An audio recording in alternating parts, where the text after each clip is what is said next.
సింపుల్గా ఎగ్ బిర్యానీ ఎలా చేసుకోవాలో వీడియోలో చూద్దాం. వెల్కమ్ బ్యాక్ టు జై మహా ఛానల్.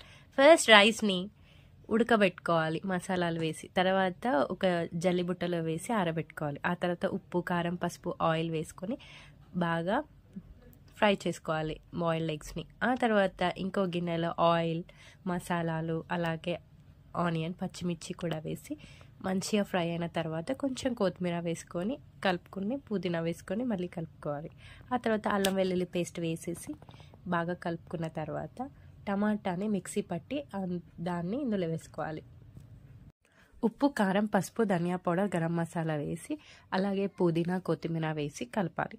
ఆ తర్వాత పెరుగు కూడా యాడ్ చేసుకోవాలి. ఇంకా బాయిల్డ్ ఎగ్స్ని కూడా వేయాలి. ఆ తర్వాత లేయర్గా కర్రీని, రైస్ని వేసుకోవాలి. పైన ఎగ్స్ పెట్టేసి గార్నిష్ చేసుకోవాలి. నెయ్యి కూడా వేసుకోవాలి. ఇంకా అంతే, బిర్యానీ రెడీ. సింపుల్గా ఇలాగే చేసుకోండి. సబ్స్క్రైబ్.